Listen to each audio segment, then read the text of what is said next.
Hi, my name's Lisa Greig, and I'm dying. But then again, so are you. I've been dying for 30 years, and I hope that I can die for 50 more quality years. And you? What do you plan on doing with your remaining years? I'm here to challenge the way that you currently think about death. Death is our holy grail of fear. It lives in the dark. We like to avoid it at all costs. Death, well, it gives us a timeline, but it gives us our purpose.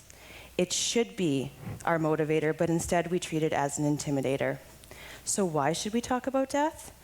We need to talk about death so that we can live better lives. I also believe that by talking about our death, our own deaths, we take control of the final story of our lives. And that's the legacy that I hope to leave behind. So like most people I encounter, all of you are looking at me being, how does somebody become so death obsessed? Well, I prefer to refer to myself as death curious or death fascinated. I think it has a nicer ring to it. But in all honesty, I was born into a family that embraced death. It's something that we always talked about. We didn't avoid it, we didn't hide it away. I have the sentimental example of growing up when my great-grandfather died. My mom had my brother and I each color a picture so we could place it in his coffin to send off with him wherever it was we thought he was going. For me, in my 6-year-old mind, it was definitely harvest, because I still remember the John Deere tractor that I thought he needed to have. It was thoughtful, it was comforting, it was brilliant. Now, that same mom, she's here today, she'll probably kill me. Well, my brother went away to summer camp and his hamster died. And she had that moment of panic of what to do. Most parents, well, they would have just, replaced that hamster, put it in the cage, and allowed people to believe, or the child to believe, that the hamster lives forever, kind of like that Green Mile effect. Other parents would have discarded of the remains and had that sad sit-down post-camp. Not my parents. We believe in cryogenics. Yes, the freezer. The deceased, Hamilton the hamster, was placed in the freezer. So when my brother returned home from summer camp, we could have the proper burial for it. Traumatizing? You should have been the one going down to the freezer to get the frozen raspberries. Traumatizing? Yeah. But you know what? We talked about it. We still talk about death. Around the supper table, we'll talk about advanced healthcare directives and end-of-life planning, maybe your family. Maybe you guys talk about weird things like how your day was or what your plans for the evening are. Not us. Cremations, burials, who wants what, often dibs over who's getting what in the will. That's the kind of stuff that we talk about. End-of-life celebrations and death parties are regular conversations around our house. But it just makes conversations that much easier. We make death normal. So, those personal experiences are what transitioned me into my professional career as a social worker. It was in the emergency department and on the intensive care units that I learned talking about death is not the norm. My job as a social worker within critical care was to spend time with families as they navigated the true life worst case scenarios. Those horrible prognoses, those moments of deciding about organ donation when a loved one has determined brain death, about intubation and extubation and what compassionate terminal care means. I would sit with families as the physicians would walk them through this. The physician would finish telling them their prognoses and leave the room, and I would be left there sitting with the families as they were starting to piece together their new normals, deciding on what to do. All of the eyes would look over at me like somehow I would magically have the answers. And like I was taught to do, I would look back at them and say, well, what would your mom want you to do? More often than not, I was looked back with, I don't know, we never talked about this. People, you need to talk about this. Taking one thing home from my talk today, I want you guys to have the courage to have those conversations with yourself and with those you love the most. You need to talk about your end-of-life planning, your advanced healthcare directives. What should you ever do if you were unable to make those decisions for yourself? Those are the conversations that you need to have. I understand. You can never prepare for a worst-case scenario. But by talking to them and sharing that with your family, you could save hours, days, years of torment from those of your loved one. So if there's one gift you're willing to give your family, give them that gift of having those conversations with them. I'm not telling you this just as a lecture and somebody who doesn't follow these own rules myself. I do this with my own family. You can ask my grandma, my poor, poor grandma. Yep, I decided one sunny Sunday afternoon that the gig was up. There would be no more avoidance, and I was going to have the talk. And no, not the birds and the bees. See, something more awkward than death. I wanted to talk to Grandma about her advanced healthcare directives. So like most visits go, I sat down and talked about how things have been going and, what we've been up to that day and how the past weeks have gone. We always manage to have conversations about Rough Riders and Grey Cup hopes, also another subject that's great for a death talk. Anyway, yeah. So when Grandma thought that, maybe I'd continue on with the conversation, like a Band-Aid, I ripped it off. So, Grandma. Yes, Lisa? I want to talk to you about something. Yes, Lisa? I want to talk to you about your advanced healthcare directives. What about them? Should your heart ever stop or you become unable to make decisions for yourself, we need to know what we can do about it. I don't want to talk about this right now.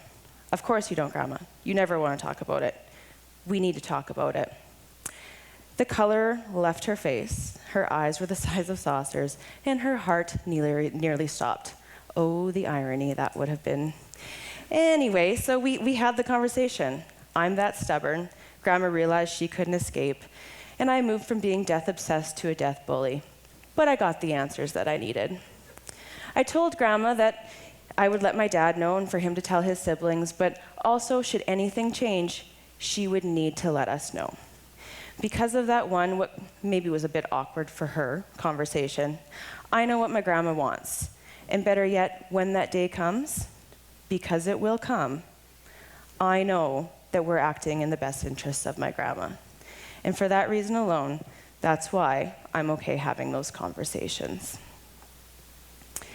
So with that, I like to take that over and talk about, when we talk about our wishes and our wants and our woulda, coulda, shouldas and all of the regrets that we happen to experience in our lives. And I think that when we start embracing and talking about our own deaths, we start being able to talk about our lives and how that we want to live them. So I learned this lesson of the woulda, coulda, shouldas and the regrets when I had an experience with my former university basketball coach, and she was a very good friend of mine and a mentor. And I was at home one day, and my phone had rang, and it was her. And the year prior, Sandy had been diagnosed with cancer. And Sandy was committed to the battle. And battle she did. She was fierce and fearless. She was a true warrior. She was willing to do whatever it took to beat that cancer down. Well, she called me that day to tell me that the battle was over, there was no more brigade, and that she was dying. The air left my lungs, the tears, they filled my eyes, and I would never speak to her again. She died 1 month later. But in that conversation, Sandy and I spent the entire time talking about all of our memories and shared laughter, we shared tears. We told all of our truths. And when I hung up the phone, I sat in a moment of deeper self-reflection. And rather than being hit with a wall of regrets and a wave of remorse, I got this clarity that is something that only death can elicit. How do I want to live? How do you want to live? What are we willing to do about that? I think so often we avoid the conversations about death because we'd rather focus on how we want to live. That makes sense, right?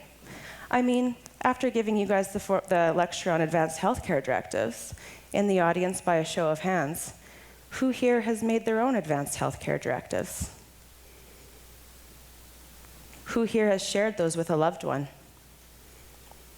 Who here has no idea what I'm even talking about? Thank you for the honesty. Okay. On the contrary, bucket lists. Who here has bucket lists? Who shared those with those they love?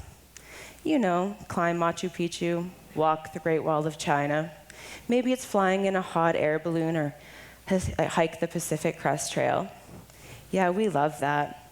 We are in the age of distraction, the culture of avoidance, and where our presence is appreciated rather than expected. We love to avoid thoughts of dying. That has been made very clear by the mantra of our youth today. YOLO! You only live once. How about this? You only die once. You are going to die. Now, work backwards. How do you want to live? There was an article written by a hospice worker about the top 5 regrets of the dying. Do you know what they were? I can give you a hint. One of them was not climbing Everest. Instead, these are what they were. Number 1, I wish I'd had the courage to live a life true to myself, not the life others expected of me. I wish I didn't work so hard. I wish I had the courage to express my feelings. I wish I had stayed in touch with my friends. I wish I had let myself be happier. These are the regrets people have. These are the woulda, coulda, shouldas. How amazing would it be to leave life with life and not just regrets? Because so often, that is what the dying leave the world with. If any of you have ever had the privilege, though, of sitting with somebody on their deathbed, rarely do they ever talk about the bucket list items that they did or did not do. No, they talk about the mundane, everyday things of life that either brought them some regrets or brought them the most joy. Now, let me be clear. I'm not telling you all to live a life with no regrets. That's not possible. Those are our moments that we learn from and that we grow from. But what I'm telling you is those shouldn't be our entire life. They should be a part of our story and not the entire plot line. So going back to sitting with somebody on their deathbed, I want each of you to close your eyes right now. And I want you to take a deep breath in and let it out. If you were to die tomorrow, what is one thing that you wish you would have done? That thing that just skipped through your mind? Do it. Why? Why not? Because that's the things that you want to do. Those are the things that you need to do to live your most fulfilling lives. If you're my great-grandfather, my Saskatchewan Hall of Famer, it's not necessarily the baseball game that he wants to play again. No, I think he'd go back to the day before he died when he got to sit outside and drink his Labatt's Light, what a guy, and watch the family toss the football around. That is what people want. So today, I've taken you on a journey, and I hope I've brought a little bit of light to death. I've taken you over to the dark side. That's my Star Wars reference. With a little bit of light, things aren't so scary. What we fear makes way for what we love. The following is a portion of Steve Jobs' Stanford commencement speech. It's one of my favorite to date, and I have this portion framed in my office as a source of inspiration. Remembering that I'll be dead soon is the most important tool I've ever encountered to help me make the big choices in life. Because almost everything, all external expectations, all pride, all fear of embarrassment or failure, these things just fall away in the faces of death, leaving only what is truly important. Remembering that you are going to die is the best way I know to avoid the trap of thinking you have something to lose. You are already naked. There's no reason not to follow your heart. So with that, I hope I have challenged your current way of thinking with life, to elevate yourself in your own life. I believe that by embracing our mortality, we are choosing to connect with the most important relationships of our lives, the relationships with ourselves. From this day forward, for better or for worse, till death do you part. Thank you.